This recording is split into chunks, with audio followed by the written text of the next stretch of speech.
평소에 잔소리를 들으면 우는 소리로 이야기하는 딸이 있습니다.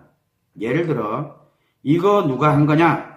누구를 지목한 것도 아닌데 나는 아닌데 울듯이 나는 아닌데 엄마는 왜 나보고 얘기를 하냐고 울듯이 그렇게 울먹거립니다. 이 아이를 어떻게 해야 될까요? 라는 이제 이런 사연이 지금 와 있는데 이런 일이 또 간혹 있을 수도 있어요. 근데 10살이면 관계 적응기를 바탕으로 해서 자아 형성이 초기 단계라고 보시면 되거든요. 초기 단계. 그렇게 되다 보니까 여러분들 한번 생각해 보죠. 누구한테 잔소리를 들었어. 잔소리예요. 그럼 뭘로 작용합니까? 스트레스나 상처로 작용하거든요. 그럼 뭐라고 해야 돼요? 짜증을 내는 아이도 있고 화를 내는 아이도 있고 그다음에 회피하는 아이도 있고 도망가는 아이도 있고 그런데 이 아이 같은 경우에는 그냥 우는 소리로 말하는 것 뿐이에요.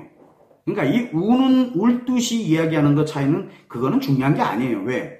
울듯이 얘기하는 아이도 있고 짜증을 내는 아이도 있고 왜 나만 가지고 그러는데 그리고 또 어떤 아이는 왜 화를 막 버럭버럭 내는 아이도 있고 회피하는 아이도 있고 왜 듣는 동 마는 동 귀 막고 안 들려 그런 애들도 있고 잔소리가 안 들린다 그럴 수도 있잖아요. 근데 그게 다 같은 행동들이에요.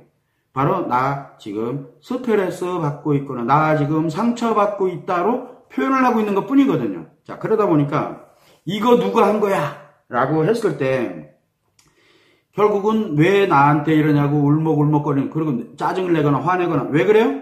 딸이 엄마에게 관심받고 싶은 거예요. 엄마에게. 그런데 문제는 뭐냐면 이런 사연을 보내주신 분이 누군지는 모르겠지만 엄마가 그냥 평상시 일상생활에 좀 바쁘신가 봐요.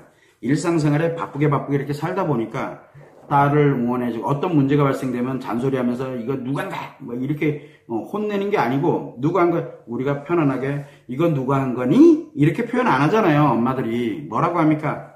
이거 누가 한 거야? 이렇게 뭐라? 이렇게 가잖아요.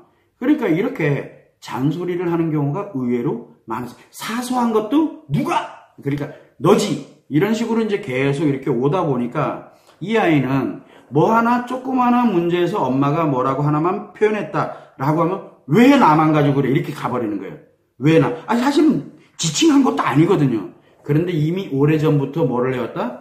엄마가 네가 한 걸로 계속 그동안 잔소리가 평상시에 있지 않았을까라는 그런 생각을 해보게 됩니다. 그러면 지금부터 아니야 너를 지칭해서 한 거 아니야? 뭐 이렇게 된 거 엄마가 왜 이랬는지 뭐 했는지 물론 이제 이 아이와 대화하는 방법 그 다음에 이런 것들을 하나하나 조치하는 방법을 배운다 그러면은 훨씬 좋겠죠. 그런데 어쨌든 가장 중요한 건 이 아이는 엄마에게 그래도 응원을 받고 관심을 받기 때문에 그래도 화를 내고 차단시켜버리는 게 아니라 어떻게든 울면서는 이야기하잖아요. 10살 때까지는 그렇게 갑니다. 13살, 14살, 즉 자아 형성기 단계를 확 넘어가기 시작을 하게 되면 자아 형성이 초기라서 그래요. 자아 형성기 딱 넘어가면 이제 엄마랑 대화 안 합니다. 그리고 엄마가 좀 화낼 것 뭐라고 한마디 할 것 같아? 그러면 자기 방 문 닫고 들어가가지고 안 나와요. 그렇게 됩니다. 왜? 뻔하거든, 나한테. 그렇게 만들기 전에 미리미리 그거를 예방을 할 수 있는 게 가장 좋습니다. 그래서 이 아이는 아직은 그래도 엄마에게 나름대로 엄마에게 응원을 받고 싶고 이런 거 이렇게 됐구나. 그냥 알아 네가 안 한 거. 이렇게 예를 들어 응원하는 거예요. 근데 사실은 엄마 내가 했는데 막 이렇게 되면 그래? 괜찮아. 그러고 나한테 요건 요렇게 치우고 요건 요렇게 이렇게 관심을 주면서 이끌어갈 수 있는 그렇게 된다 그러면은 굉장히 좋을 거예요. 왜냐하면 그 전에 엄마가 이미 그런 여러분들이 잔소리할 때는 그냥 그랬니 안 했니 뭐 이런 식으로 얘기 안 하잖아요. 화를 낸다고 해요. 거기 잔소리에다가 감정을 딱 섞어가지고 애들이 그게 오래도록 지속이 되면은 엄마는 뭔가 이야기할 때 무조건 나한테 화를 내 라고 얘기를 해요. 흔하게 발생합니다. 여러분도 그렇게 성장을 또 그렇게 해왔을 거고요. 그걸 지금 때에서 한번 우리는 돌아보자는 거예요. 끊어보고. 그걸 여러분들이 참고를 해주시면 좋을 것 같아요.